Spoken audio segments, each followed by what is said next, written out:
Assalamualaikum, halo sahabat Pulmo, salam sehat untuk sahabat Pulmo Undri. Terima kasih sudah setia mendengarkan podcast Departemen Pulmonologi FK Undri. Ada banyak informasi seputar kesehatan dan topik menarik lainnya yang bisa kita dapatkan di setiap episodenya. Selamat mendengarkan podcast Departemen Pulmonologi FK Undri. Assalamualaikum warahmatullahi wabarakatuh. Waalaikumsalam warahmatullahi wabarakatuh. Selamat siang dan salam sejahtera buat kita semua. Selamat bertemu lagi kepada kita sahabat Pulmo semuanya. Hari ini alhamdulillah kita kedatangan tamu istimewa, yaitu Profesor Dr. Faisal Yunus PhD, spesialis paru konsultan FCCP FISR, yang akan berbagi masukan dan saran juga tentang topik kita yang saat ini. Topik kita saat ini akan kita angkat yaitu peluang dan tantangan dokter paru di masa yang akan datang. Yang insya Allah kita akan berbincang dengan Prof. Faisal dalam 20 menit ke depan dan mudah-mudahan bermanfaat bagi kita semua. Amin. Silakan Prof, sedikit kata pengantar Dok tentang bagaimana sih Dok peluang dan tantangan dokter paru di masa yang akan datang. Seperti yang kita ketahui bahwa ternyata kita ini baru in-innya banget saat era pandemi ya Prof, Ya. Terutama pada pandemi COVID-19. Bagaimana tanggapan Prof? Ya, betul. Jadi kalau kita bicara tentang pandemi, COVID mungkin puncaknya ya di era kita ini, karena sebelum itu sudah ada mulai dari pertama kali kalau saya ada satu SARS ya, masih ingat yang beredar di Cina mulai SARS, kemudian diikuti oleh flu burung. Nah, flu burung Indonesia itu rekor, karena di Indonesia termasuk negara yang angka kematian flu burungnya tertinggi di dunia pada saat itu. Kemudian habis flu burung kita juga mengenal swine flu atau flu babi yang banyak waktu itu di Meksiko. Habis flu babi kita mendengar lagi ada namanya MERS-CoV yang di Timur Tengah. Dan baru terakhir kita COVID ini yang ternyata menjadi pandemi ya, sesudah pandemi flu Spanyol kira-kira 100 tahun yang lalu. Nah, ini tidak menutup kemungkinan akan lagi ada pandemi yang lain. Kita nggak tahu apa jenisnya, tapi akan selalu ada seperti itu, karena kita tahu umumnya semua pandemi ini disebabkan oleh virus, dan virus itu mempunyai kepandaian tanda petik, dia bisa bermutasi, dia bisa berubah, itu yang menyebabkan dia bisa bertahan hidup. Jadi dia mungkin akan muncul lagi tapi dalam bentuk yang lain. Itu akan tantangan kita, itu salah satu. Nah, kemudian masih banyak tantangan terutama di Indonesia ya. Kita kan ingat sebelum kita ada pandemi ini, kita biasanya selalu disibukkan dengan ada kebakaran hutan, terutama di Kalimantan dan Sumatera ya. Nah, itu juga mungkin akan terjadi di masa-masa yang akan datang, karena selama ini juga kita Pekanbaru sendiri kan pernah terjadi kebakaran hutan kalau saya tidak salah 1 atau 2 tahun sebelum pandemi ya, sehingga penglihatan jarak melihat hanya berapa meter saja, sehingga sekolah diliburkan, anak sekolahnya diliburkan, dan orang suka kemana-mana karena lingkungan tertutup asap. Itu satu. Selain itu kita juga tahu Riau ini kan letaknya di tempat yang berdekatan dengan negara luar seperti Singapura dan Malaysia. Dengan demikian itu juga dan banyak juga ada perjalanan baik orang dari Riau pergi ke kedua negara tersebut, orang negara tersebut datang ke Riau. Itu juga membawa konsekuensi sendiri ya, penyakit-penyakit tertentu. Dan kita alam pentingnya kita ingat ada HIV ya. Nah, itu konsekuensinya apa? Untuk tuberkulosis dengan masalah resisten terhadap obat ya. Dan dulu itu masih merupakan hal yang kecil. Nah, sekarang kita sudah lihat tuberkulosis resisten obat itu sudah sangat banyak kasusnya ya. Mulai dari resisten terhadap riboflavin INH obat utama yang kita sebut dengan MDR, kemudian lagi ada FDR, dan ada yang paling kita takutkan total ya, semua obat menjadi resisten. Jadi artinya masalah ke depan bisa itu infeksi baik dari tuberkulosis maupun nanti virus, dan yang lain masalah yang disebabkan oleh tadi ya, industrialisasi, asap dan polusi tadi, itu bisa menyebabkan penyakit antara lain penyakit paru obstruktif kronik ya, dan kemudian bronkitis, kemudian meningkatnya asma ya. Dan juga satu hal lagi, Indonesia adalah negara surga untuk perokok ya. Karena Indonesia mungkin di dunia negara yang merokoknya itu bebas ya, mulai dari bayi orang udah bisa merokok. Pernah ada suatu video yang terkenal Sex, Lies and Tobacco. Di situ memperlihatkan anak umur 2 tahun di Indonesia merokok. Dan tidak ada satupun usaha dari pihak pemerintah untuk melarang merokok, baik itu anak sekolah, untuk anak di bawah umur. Ya, sehingga kita akan melihat nanti penyakit itu sudah terlihat sekarang. Kanker paru, kalau dulu kanker paru itu masih sedikit jumlahnya dibandingkan tuberkulosis. Sekarang kalau kita lihat di pusat-pusat studi penyakit paru di Indonesia hampir sudah sama jumlah pasien berkunjung untuk tuberkulosis dan jumlah pasien untuk berkunjung untuk kanker paru. Karena salah satu penyebab kanker paru adalah merokok. Dan setelah lagi, kalau dulu kita mendapatkan kanker paru itu umurnya sudah agak tua, 40 ke atas atau lebih. Sekarang malah kita sudah punya kanker paru usia muda, bahkan umur 19 tahun sudah ada kanker paru. Jadi tantangan ke depan kita akan banyak penyakit-penyakit yang berhubungan dengan paru. Saya ulang lagi, penyakit infeksi mulai dari tuberkulosis, baik yang itu masih sensitif dengan obat maupun yang sudah resisten dengan obat, kemudian penyakit infeksi yang lain, pneumonia, kemudian penyakit infeksi virus yang mungkin nanti berusaha endemi atau pandemi ataupun apa namanya seperti flu burung, flu babi, dan MERS-CoV dan sebagainya akan muncul juga.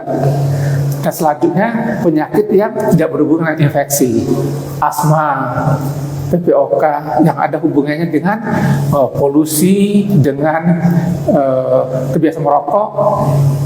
Nah, itulah merupakan tantangan kita. Kemudian satu lagi, jumlah dokter paru kan masih sedikit ya. Saat ini saja kita baru punya dokter paru seluruh Indonesia 1.500. Padahal kalau kita melihat minimal yang diajarkan oleh WHO itu 100.000 orang. Kalau jumlah penduduk Indonesia itu kita anggap 250 juta saja, kita butuh dokter paru itu minimal 2.500. Dan sekarang baru 1.500. Nah, jadi itu yang akan kita capai ya. Nah, peluangnya ada. Apa peluangnya? Kita bisa membuka beberapa pusat pendidikan dokter paru. Kalau pada era sebelum 2010, kita hanya punya 6 pusat pendidikan dokter paru di Indonesia. Dan alhamdulillah saat ini kita sudah punya 12 pusat pendidikan dokter paru di Indonesia. Dan dalam waktu dekat mudah-mudahan akan ada lagi 2 pusat pendidikan dokter paru di Indonesia. Jadi maaf, saat ini sudah jalan 12. 1 sudah disetujui oleh Dikti, jadi akan beroperasi mulai Januari 2024 dan 2 lagi sedang menunggu akreditasi dari Dikti. Jadi kalau itu jadi, kita akan punya insya Allah dalam 1 tahun ke depan 15 pusat pendidikan dokter paru di Indonesia. Jadi akan banyak lulusan yang akan bisa mengisi pusat-pusat atau tempat-tempat yang belum ada dokter parunya. Ya, karena memang dari beberapa seperti kita lihat peristiwa-peristiwa terakhir ini, Prof, sangat-sangat dibutuhkan jumlah atau dokter paru untuk penanganan yang lebih lanjut ya. Betul, ya. Ya karena yang paling mengerti tentang kasus paru itu dokter paru ya. Walaupun kita tahu juga kita penyakit dalam juga belajar tentang paru, tapi kan ilmu penyakit dalam itu luas sekali ya. Dia juga pelajari tentang lambung, tentang endokrin, tentang jantung, tentang geriatri, infeksi, kemudian tentang rematik, tentang imunologi, dan banyak hal. Kalau saya tidak salah itu ada 12 divisi. Tentu saja tidak akan menguasai ilmu paru itu bagaimana orang paru menguasai ilmu paru, karena kita selama 8 semester yang nanti insya Allah mulai tahun 2024 kita akan menjadi 7 semester, itu belajar hanya semata-mata tentang paru saja. Ya, jadi itu pulang kita, yaitu akan banyak pusat pendidikan dokter paru, dan pendidikan dokter paru juga nanti akan lebih dipersingkat di 7 semester.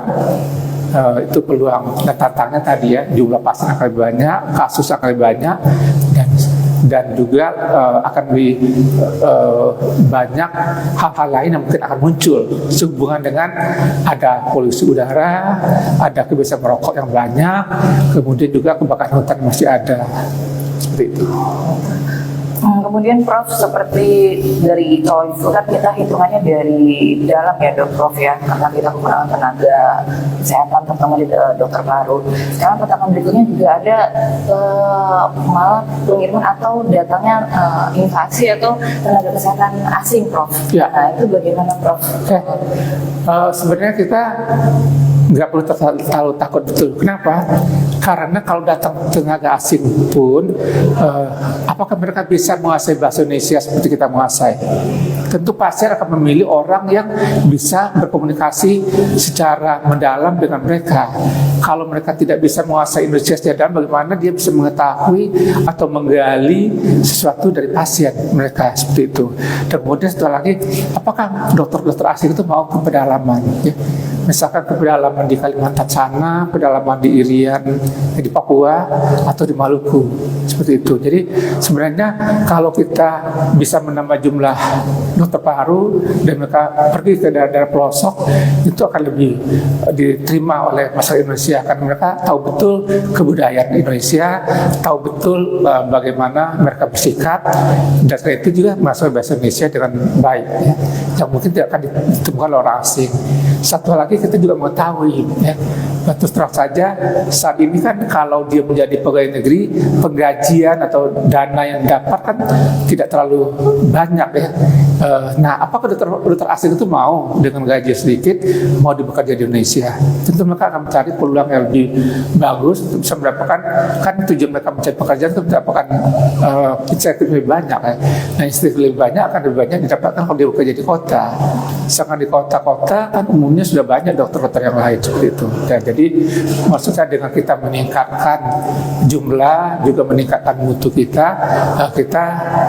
insya Allah lebih bisa berperan, karena kita tahu betul tentang rakyat kita, kebudayaannya, bahasanya, dan lain-lain. Seharusnya kita tidak perlu terlalu takut tentang hal demikian. Kemudian Prof, kita berbicara soal kasus seperti kebakaran hutan, kemudian ada kasus juga seperti yang sangat tidak pernah ada endingnya nih Prof, merokok misalnya Prof ya. Itu kan kita berselisih atau berhimpitan dengan regulasi pemerintah ya Prof. Apakah ada pendekatan tersendiri dari pihak khususnya UPDP Pemkot untuk supaya kita bisa menuntaskan yang masalah yang sudah cukup lama tersebut? Banyak sebenarnya sudah kita lakukan, tetapi sayangnya respon dari pemerintah mungkin masih lambat atau kurang, ya. Sebagai contoh, ratifikasi tentang iklan rokok mencantumkan bahaya merokok yang jelas dengan gambar itu kan baru saja, ya, dalam beberapa tahun ini, dan kita paling lambat dibandingkan negara-negara lain di Asia Tenggara. Kemudian satu lagi dengan meningkatkan cukai rokok, ya. Pemerintah selalu mengatakan bahwa rokok itu memberi keuntungan, tapi kan itu keuntungan sesaat, keuntungan yang langsung dilihat karena harga rokoknya, cukainya. Tetapi pemerintah tidak menghitung ya berapa biaya yang dikeluarkan untuk penyakit-penyakit akibat rokok. Nah, di negara-negara maju, kenapa rokok dilarang?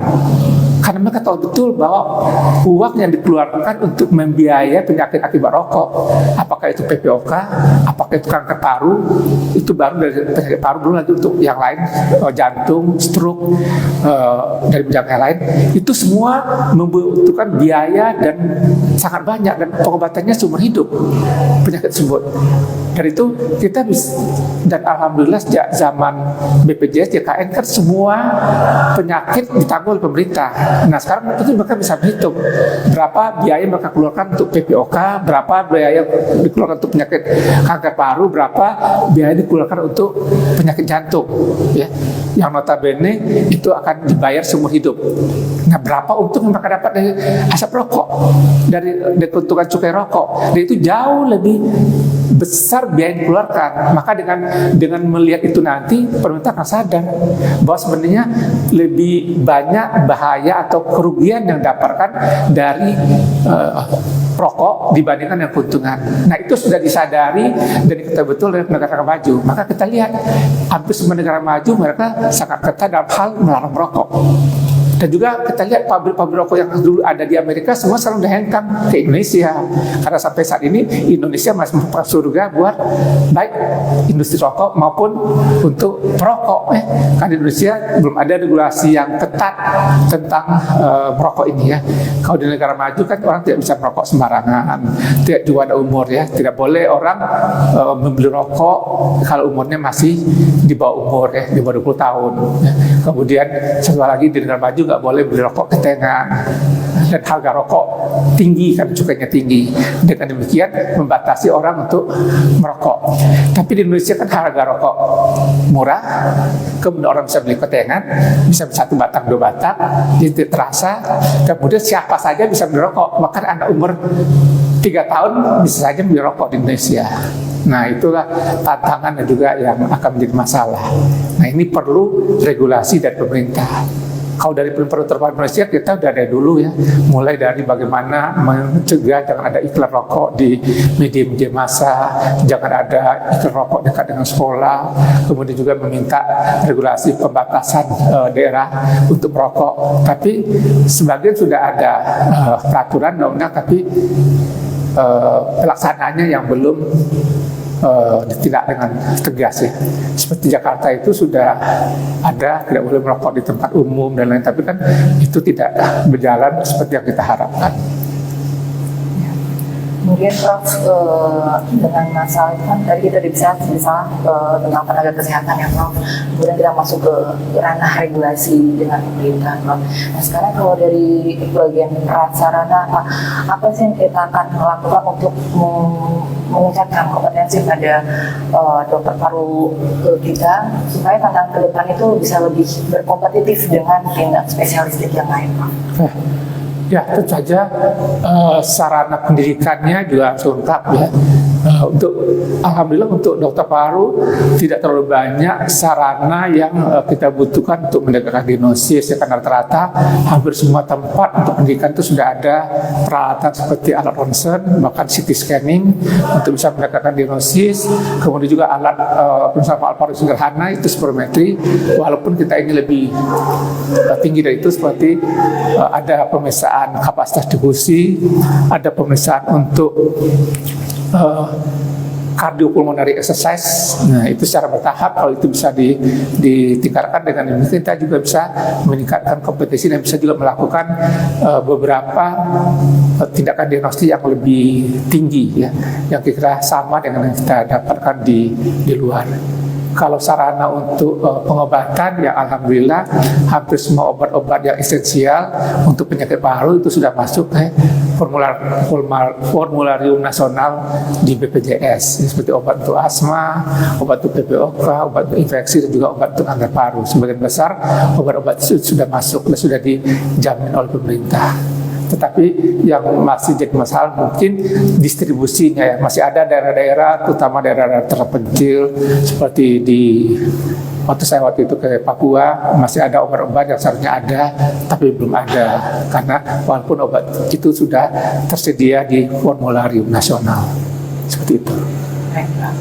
Kembali lagi Prof, ada satu hal yang tertinggal ada kesehatan bukan paru Prof. Bagaimana tentang pemerataan Prof? Ya. Nah itu juga sangat penting. Betul. Ya, jadi kita dari perhimpunan atau dari kolegium tidak bisa memaksa seorang untuk pergi ke tempat-tempat yang belum ada dokter paru. Itu tentu harus membutuhkan bantuan dari pemerintah. Karena kalau dulu kebanyakan orang untuk sekolah spesialis itu adalah pegawai negeri. Kalau di pegawai negeri dia mudah bisa ditempatkan atau bisa disuruh untuk bekerja di suatu tempat. Dulu pemerintah punya satu sistem, yaitu impres yang untuk dokter umum, kemudian juga ada WKS, wajib kerja sarjana untuk dokter spesialis, tapi sekarang itu tidak ada. Jadi kita mengharapkan itu regulasi dari pemerintah. Nah, dari kolegium antara lain kita caranya sekarang menerima peserta-peserta didik yang dari daerah-daerah yang jarang dokter parunya. Jadi kita misalnya menerima dari Papua, dari Maluku, dari Nusa Tenggara, seperti itu. Dan yang kita yakin karena itu putra daerah akan kembali ke tempatnya mereka. berdomisili. Ya, sebab kalau kita harapkan orang yang biasa tinggal di Jawa atau di Sumatera, di kota besar, terus kita didik akan pergi ke sana, itu agak lebih sukar. Karena seperti saya katakan tadi, mereka mengeluarkan biaya sendiri untuk sekolah, tidak dibiayai, jadi mereka tidak merasa punya tanggung jawab untuk pergi ke tempat tersebut. Tapi kalau mereka berasal dari daerah, apalagi kalau dibantu oleh pemerintah daerah dalam hal biaya untuk sekolahnya, tentu mereka akan kembali untuk mengabdi di sana. Itu kita lakukan ya, karena harusnya ini adalah tugas pemerintah ya, atau Departemen Dalam Negeri atau Departemen Kesehatan untuk mengatur mereka bisa bekerja di tempat-tempat yang dokter paru sedikit. Itu kita rasakan terutama pada masa COVID ya, di mana-mana daerah meminta pada kita untuk ada tenaga bantuan di dokter paru, tapi kan kita punya keterbatasan dalam hal jumlah dokter paru pada saat itu. Terima kasih Prof. Untuk yang terakhir Prof, pertanyaan. Seperti yang kita ketahui sekarang kita kan sedang perkembangan masa kesehatan kita di bidang kesehatan, yang salah satunya yang sangat saat ini adalah RUU Kesehatan. Apakah ada RUU Kesehatan Prof? RUU Kesehatan yang terbaru kesehatan. Apakah ada tantangan sendiri yang sudah kita persiapkan untuk bisa menghadapi tantangan sebenarnya disahkannya RUU Kesehatan? RUU Kesehatan ini ya kita sebagai dalam saya kebetulan ada sebagai ketua Kolegium Pendidikan Dokter Paru, dan ini kita menangkap bahwa pendidikan dokter paru ini nanti bisa diperluas ya. Jadi artinya selain kita mendidik di universitas, kita nanti melakukan kerjasama dengan rumah sakit yang mempunyai fasilitas dan cukup dokter paru yang bisa kita ikut sertakan dalam mendidik dokter paru. Dengan demikian kita bisa menambah jumlah kuota orang yang kita didik untuk jadi tenaga dokter paru. Saya pribadi kurang setuju kalau semata-mata kita memakai pendidikan ini di rumah sakit tanpa itu rumah sakit pendidikan. Kenapa?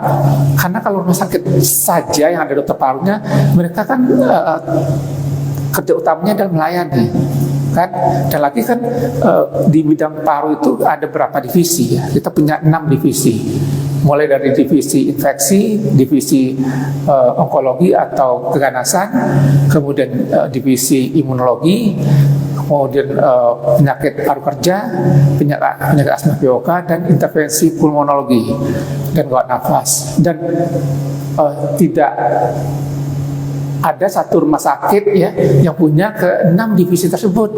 Jadi kalau nanti kita hanya berbasis rumah sakit, tentu peserta didik yang diajarkan ya mendapatkan ilmu yang tergantung dari kompetensi yang dipunyai oleh dokter yang ada di sana. Padahal kalau dia diajarkan rumah sakit pendidikan, semua divisi itu semua ada. Jadi untuk bisa mereka punya kemampuan yang setara dan sama, ya minimal mereka selama berapa tahun di rumah sakit pendidikan dasar dulu. Jadi semua kita ajarkan, baru nanti untuk pengembang selanjutnya mereka pergi ke rumah sakit yang tadi ya ada beberapa dokter paru sana bisa ikut mengajar, sehingga dengan demikian dia mempunyai kompetensi yang sama dan juga memiliki dasar yang sama. Jadi kita menggabungkan ya, tidak semata-mata berdasarkan rumah sakit, tidak semata-mata berdasarkan universitas, tapi kedua-duanya. Jadi digabungkan dengan kita bisa menambah jumlah. Jadi ini merupakan suatu peluang juga buat kita dan juga tantangan. Peluang karena kita bisa menambah jumlah rumah sakit yang akan bekerja sama. Tantangannya yaitu kita akan mendidik juga atau menilai kira-kira rumah sakit yang mana atau dokter-dokter paru yang mana rumah sakit itu yang bisa kita jadikan sebagai staf pengajar untuk mendidik mereka calon-calon dokter paru selanjutnya. Seperti itu. Terima kasih banyak Prof. Alhamdulillah kita sudah di penghujung Prof podcast kita hari ini. Sedikit saran dok atau masukan untuk para sahabat pulmo yang ada di rumah demi untuk tantangan dokter paru ya. Oke.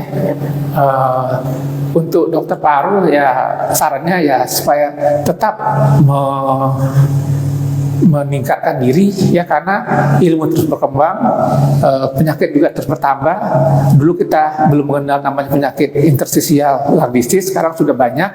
Nah, untuk itu kita harus juga mengetahui penyakit tersebut, juga harus mengerti membaca CT scan yang dulu mungkin belum kita banyak tahu. Kemudian juga kita juga masih banyak hal-hal yang lain, penyakit apalagi ada seperti COVID-19 ini yang dulu kita nggak tahu apa-apa, akhirnya kita mulai mengerti dan sebagainya. Itu tantangan. Jadi selalulah meningkatkan pengetahuan dengan mengikuti seminar, mengikuti kursus dan lain. Dan peluangnya ya, karena kalau kita bicara penyakit Indonesia, menurut saya sih bukan kardiovaskular, tapi ada penyakit respirasi. Coba Anda tanya pada semua dokter di puskesmas atau lain primat, siapa yang pasien primat yang datang pada mereka? Pasien dengan keluhan respirasi, bukan pasien dengan keluhan kardiovaskular. Walaupun di Indonesia datanya kardiovaskular. Kenapa?